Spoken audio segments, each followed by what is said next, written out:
안녕하세요. 결혼을 앞두고 있던 28살 여자입니다. 두 사람이 만나 가정을 이루는 게 결혼 아니겠어요? 당연히 평생을 남으로 지내온 가정이다 보니 분명히 서로 간에 당장 이해하지 못할 점은 있다고 생각합니다. 하지만 이해하기 어려운 걸 조금씩 양보해가며 서로에게 맞춰가는 게 결혼이라고 생각했어요. 저도 그렇게 생각했기 때문에 결혼을 결심했던 예비신랑이 원하는 대로 최대한 이해하고 맞춰보려고 했습니다. 그런데 예비신랑은 제가 하나를 해주면 두 개를 해주기를 바라고 두 개를 해주면 당연히 세 개도 해줄 거라고 생각했나 봅니다. 날이 갈수록 심해지는 억지에 결국에는 이렇게 파혼을 하고 말았네요. 파혼했지만 지금은 오히려 속이 다 후련하고 이 결정을 내리길 100번 잘했다고 생각하고 있습니다. 오히려 제가 사랑에 눈이 멀어 제 속이 시꺼멓게 타들어가는 걸 참고 결혼을 했다면 제 평생을 두고두고 후회하게 만들 뻔했다는 생각까지 들어요. 제 나이가 결혼을 생각하기에 시기상조라고 할 만한 나이는 아니지만 그래도 비교적 이른 나이라고는 생각하고 있었습니다. 저와 결혼을 앞두고 있던 예비신랑은 저와 궁합도 안 본다는 4살 차이였어요. 나이 차이가 조금 나는 편이기는 했고 예비 시부모님 쪽에서 결혼을 조금 서두르시는 경향이 없지 않아 있었습니다. 예비 신랑 또한 제가 좋아서 정말 평생을 함께 있고 싶어서 청혼을 했다기보다는 예비 시부모님 등살에 밀려 청혼을 한 것 같다는 느낌을 받을 때도 있었어요.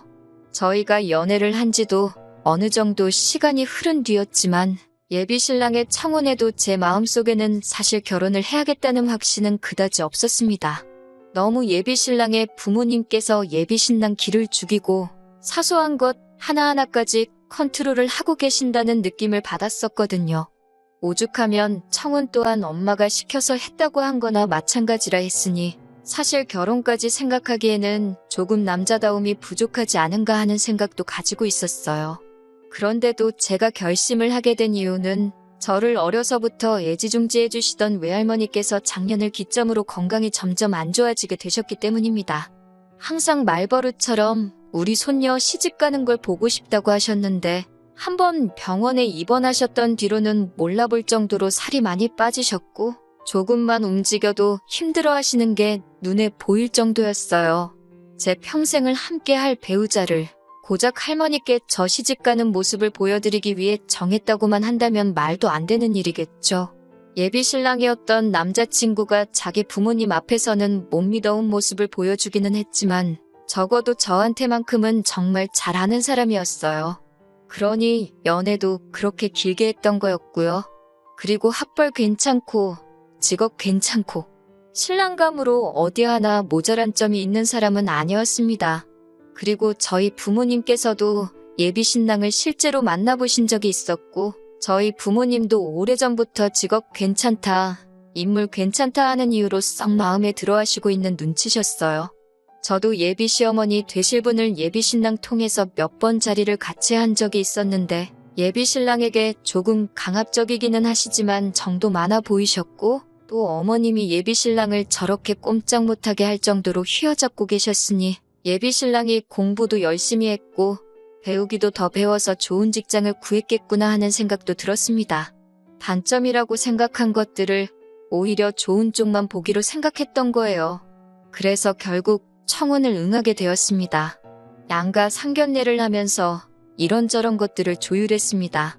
예비시댁에서 지원금을 조금 보태주셔서 신혼집을 구하기로 했어요.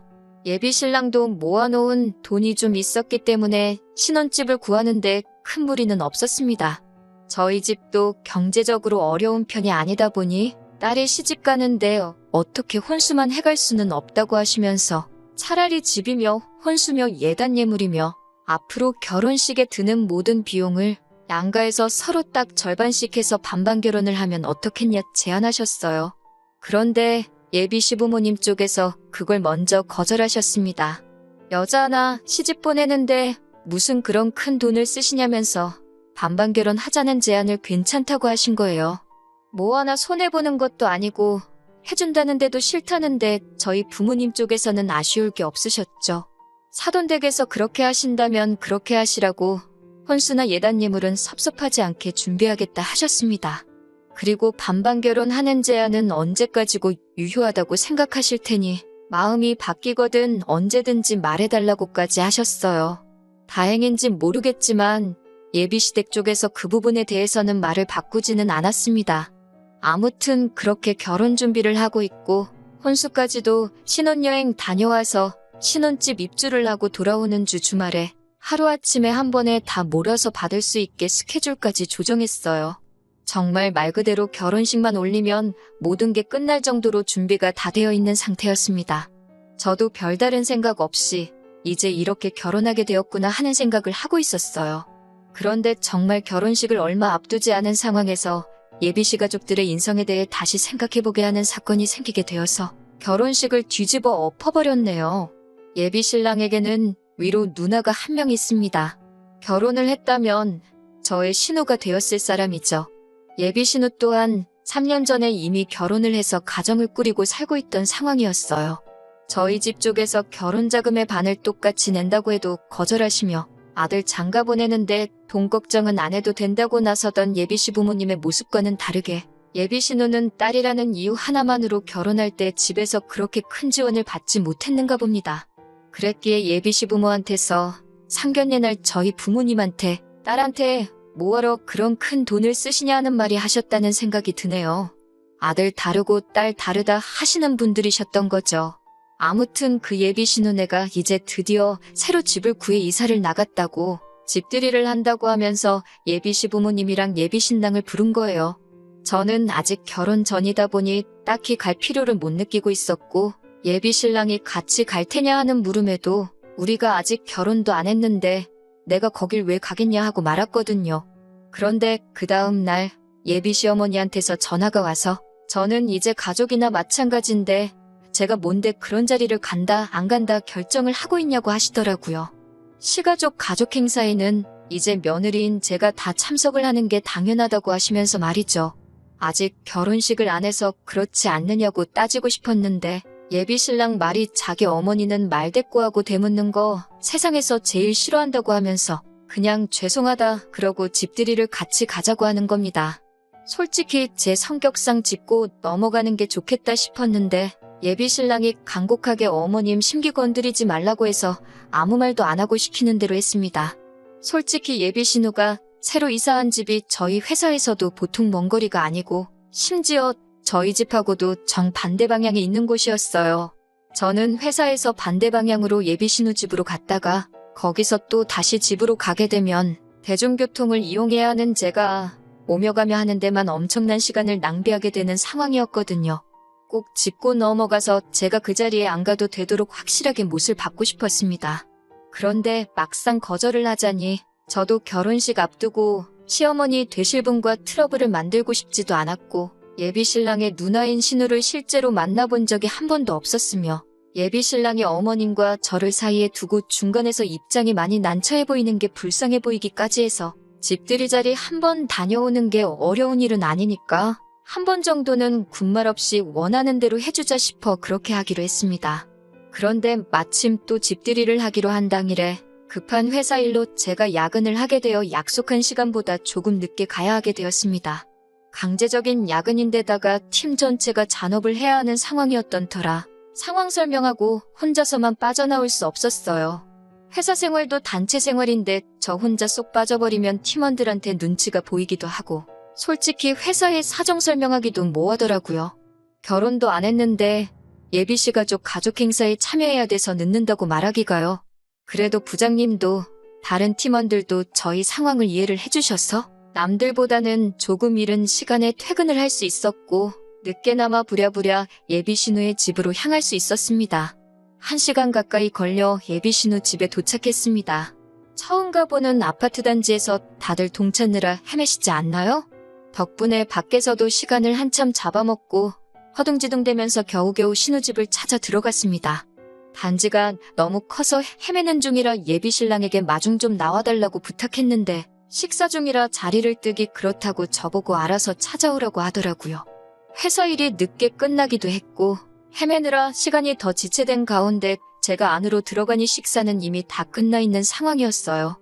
저도 야근하고 곧장 이쪽으로 오느라 식사를 하지 않은 상황이기는 하지만 오히려 저를 기다리지 않고 식사를 먼저 시작했고 식사가 다 끝나 있던 상황이 서운하거나 하지 않고 오히려 안심이 되더라고요.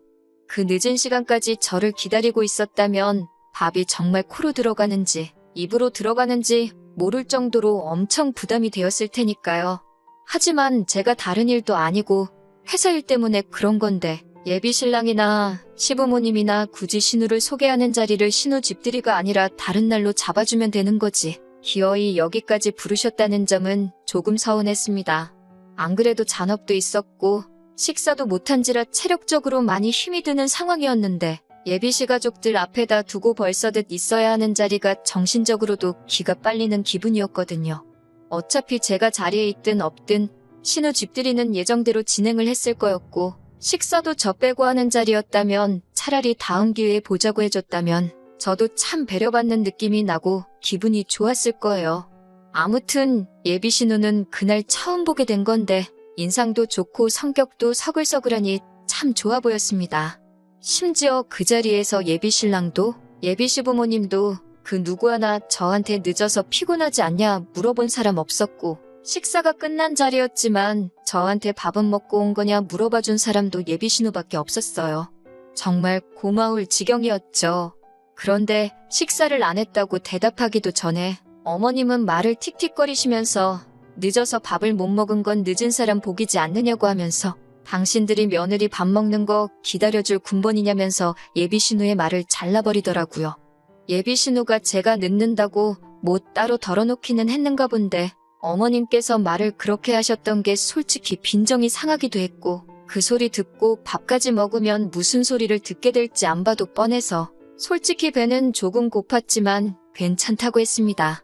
솔직히 예비 신랑 휘어잡으시는 거 보고 여장부 스타일이라고 느끼긴 했었지만 그동안 결혼 이야기 오고 가면서 몇 번씩 따로 찾아뵈면서 잔정이 많으시고 좋은 분이라고 생각했는데 이건 뭐 제가 며느리 확정이 된 거나 마찬가지인 상황이니 이제 저까지 싸잡아서 휘어잡으시려고 하는 건가 하는 생각이 들었어요. 그런데 그것도 모자라서 시어머니는 자리에 앉는 저를 보자마자 어딜 자리에 앉으려드냐며 아버님이 식사 마치신 빈 그릇을 제 앞으로 들이밀면서 밥도 다 먹었으니 저보고 이제 상정리를 하라고 하시더라고요. 정말 100번 양보해서 제가 벌써 결혼해가지고 이 집 며느리가 되어 있는 상태라고 쳐도 이게 내 집들이 하는 게 아니고 신우집 집들이를 하는 자리잖아요. 그런데 거기서 아무리 제가 며느리라고 먹지도 않은 밥상을 정리시키는 게 무슨 경우인가요? 제가 그 말에 기분이 나빠서 표정 관리를 못했나 봐요. 솔직히 거기서 어머님이 한마디만 더 했다면 제 입에서 좋은 소리 나가지는 않았을 겁니다. 그런데 예비 신우가 분위기를 읽고는 뭘 상까지 치우냐고 하면서 준비한 안주도 몇 개 없다고 그 위에 그냥 술상을 바로 차리겠다는 거예요. 그러면서 제 자리 앞에는 저 먹으라고 따로 덜어놓은 음식을 몰래 꺼내다 줬는데 그 마음 씀씀이 하나만큼은 정말 고마웠네요. 예비 신우가 아니었다면 진작에 두 손 두 발 들고 그 자리에 모시겠다 말하고 도망 나왔었을 거예요. 그 와중에 예비 신랑은 제 편을 들어주는 것도 아니고 알고 저러는 건지 지 엄마한테 거스르기 싫은 건지 아주 모가지가 TV 쪽으로 돌아가서 제가 지네 엄마한테 무슨 말을 듣고 있는 건지 뺨을 맞고 있는 건지 신경도 쓰지 않더라고요. 요즘 TV 프로 저거 재밌다면서 무슨 돌싱들 모아놓고 커플 만들어준다고 하는 연애 프로그램이었는데 그 꼬라지를 보고 있으니 속으로 너 그러고만 있으면 언젠가는 너도 그 프로에 나가서 새로 배우자 찾아야 할 날이 올 거야 하는 생각이 들었습니다. 아무튼 그렇게 예비시모와 한바탕 할 뻔한 게 유야무야되고 집들이 2차로 술자리가 시작되었습니다. 그런데 술자리가 길어지니 막차 시간이 다 돼가서 신경이 쓰이더라고요. 예비 신우도 제가 시간을 계속 확인하는 걸 보고 저를 집에 보내야겠다 생각했는지 지금 가면 안 늦냐면서 제 걱정을 해주는데 그 자리에서 유일하게 제 걱정을 해주는 모습을 보니 고맙기까지 했습니다. 예비 신랑은 그 와중에 뭘 막차를 타고 가냐고 하면서 집까지 얼마나 된다고 그냥 택시 타고 가라고 하는데 할증까지 붙으면 못해도 택시비가 5만 원은 우습게 나오겠는데 지가 돈 내줄 것도 아니면서 저러고 있는데 정말 누가 누구 편인지 싶더라고요. 차라리 야근 때문에 늦지만 않았으면 저녁 식사만 먹고 자리에서 일어날 수 있었을 텐데 늦은 내 잘못이다 생각하고 참았습니다.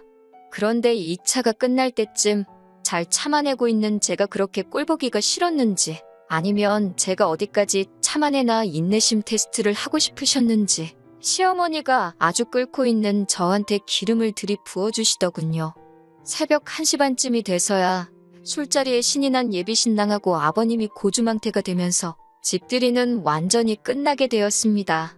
저도 더 늦기 전에 핸드폰으로 먼저 택시를 불러놓았습니다. 택시가 다 와간다는 알림을 받고 나서 저는 부모님도 걱정하시니 이제 그만 가봐야겠다고 하고 자리에서 일어났어요. 솔직히 아무리 제가 늦게 왔어도 새벽 1시 반까지 자리를 지켰으면 충분히 할 만큼 했다고 생각합니다. 그날 모임의 주인공이나 마찬가지인 예비신우도 아직 결혼도 안 한 사이인데도 새벽 한참 늦게까지 버티고 있던 저한테 미안해 죽으려고 할 지경이었으니까 말이죠. 그런데 예비시모는 그것마저도 모자랐나 봅니다. 저한테 가기는 어딜 가냐고 벌써부터 내뺄 생각을 하냐고 하면서 갈 거면 집들이 자리 뒷정리랑 설거지를 싹 해놓고 가라는 거예요. 아니면 여기서 자고 아침에 일어나서 뒷정리를 하고 가던가 말이죠. 세상에 제가 여지껏 들어본 소리 중에 가장 어이없는 소리였습니다. 방 3개짜리 집에서 어머님 아버님 한 방 쓰시고 예비신우랑 남편이 한 방 쓸 테고 그럼 남는 방 하나에서 아직 결혼도 안 올렸는데 예비신랑하고 저보고 지금 한 방을 쓰라고 하는 건가요? 그리고 애초에 자고 가네 만회하는 말을 듣기 전에 제가 뭐라고 이 집구석 집들이한 걸 설거지까지 싹 해놓고 집에 가야 하나요? 예비신우도 그 말이 어이가 없었는지 제가 뭔데 뒷정리를 하라고 시키냐고 하면서 엄마, 도대체 왜 그래? 하면서 제 편을 들어주더라고요.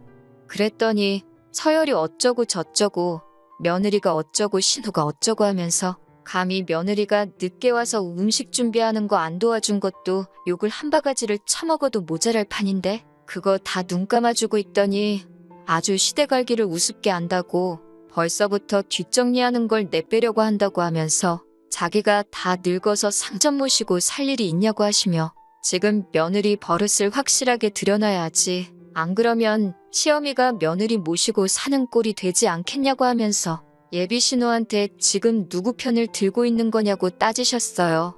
신우면 신우답게 며느리 꼼짝 못하게 해야 하는 게 맞지 않냐고 하시면서 번지수를 잘못 찾았다고 신우를 나무라시더군요. 그날 처음 보는 예비신우가 저한테 잘해주기도 했고 제 편을 그나마 들어줬기에 사건 사고 만들고 싶은 생각이 없었어요. 특히 예비신우는 이 집에서 한동안 살아야 할 테고 괜히 제가 일 크게 만들었다가는 예비신우 입장에서는 이웃들 입방아에 오르내리게 될 테니 좋은 거 하나 없을 거 아니에요? 그래서 억지로 끓어오르는 화를 참고 있는데 예비신우가 그런 제 마음을 읽었는지 뭘 참고 있냐고 하고 싶은 말 있으면 다 하라고 참으면 병된다고 하더라고요. 그 말이 떨어짐과 동시에 예비시모한테 그날부터 쌓여있던 모든 것들을 한 방에 다 풀었습니다. 세상 어느 정신 빠진 여자가 결혼 전부터 이런 식모 대우를 당하고도 이 집에 시집을 오려고 하겠냐고. 예비신랑이 남자답지 못한 것도 있지만 어머님 아들 결혼 목전에 두고 뒤엎어버린 건 제가 아니라 어머님이라고? 아들 혼삿길 망쳐놓으니까 기분 좋으시냐고 목청이 떨어져라 고래고래 소리를 질렀습니다. 아무것도 모르고 술 먹고 뻗어있는 예비신랑 주머니에서 지갑 꺼내다가 5만원짜리 한 장 꺼내서 나왔습니다. 집까지 택시 타고 가는 거 내 돈 내면 아까워서 제 명에 못 살 것 같다고 하고 말이죠. 한참 어안이 벙벙한 표정으로 저를 쳐다보다가 아들 주머니 뒤져 돈 꺼내 나가는 저를 보고 저거 말하는 꼬라지 좀 보라며 저한테 달려들려는 예비시모를 예비신우가 탁 나서서 막아서 주더라고요. 덕분에 별 탈 없이 예비시월드에서 탈출할 수 있었네요. 다음 날이 돼서 이 상황을 아무것도 모르는 예비신랑이 도대체 무슨 일이냐고 묻길래 당신 어머니한테 물어보면 되는 걸 굳이 나한테 묻지 말라고 말하고 결혼이고 뭐고 내 눈에 흙이 들어가던 돌이 들어가던 앞으로는 없는 일이니까 두 번 다시 마주치지 말고 살자 했습니다. 그러니 그제서야 제 발목까지 붙잡고 늘어지면서 앞으로 자기가 잘하겠다고 하는데, 애초에 너가 그날 그 자리에서 중간 역할 잘해줬으면 생기지도 않았을 일이라고. 그러니까 너무 너네 엄마 원망만 하지 말고 너부터 그 마마보이 기질 좀 고쳐먹고 살라고 충고해주고 자리를 떠났어요. 있을 때 잘해야지. 다 늦어서 후회하면 뭐하나요? 그리고 조금 시간이 지나서 예비 신우를 만나게 되었어요. 솔직히 제가 많이 참아준 것도 고마운데 자기 엄마한테 그렇게 한마디 해줘서 속이 다 후련했다고 하더라고요. 제가 느낀 대로 예비 신우는 그동안 딸이라고 동생인 예비 신랑한테 항상 양보하고 포기해야 했고 차별을 받으면서 자랐나 봅니다. 자식된 입장에서 별일 아니라고 생각하며 참고 살아왔는데 마음속에 응어리가 져 있었나 봐요. 그리고 며느리 될 사람인 저한테 그러실 줄도 몰랐다고 하더라고요. 저야 이제 막 가족이 될 뻔한 사람이지만 평생을 같이 살아오면서 여자라고 자기 엄마한테 무시당해가며 살아왔으니 제가 어떻게 지내게 될지 눈에 보였다고 하네요. 가족이림에도 불구하고 같은 여자로서 제가 자기가 차별받아온 것처럼 당하고 있을 저를 생각하니 아무리 가족일이라도 제 편을 들어주고 싶었다네요. 그 이후로 바뀐 건 그렇게 마마보이였던 예비 신랑의 어머님과 대판 싸우고 그 뒤로부터는 척지고 살고 있다고 하네요. 그 성격에 얼마나 그렇게 어머님 등지고 지낼지는 모르겠지만 제가 더 이상 신경 쓸 일은 아니지요. 적어도 10월도 입장권을 제 손으로 제 돈 내고 끊었다가 수수료 조금 들었지만 반품하고 유턴한 게 천만 다행이라고 생각합니다.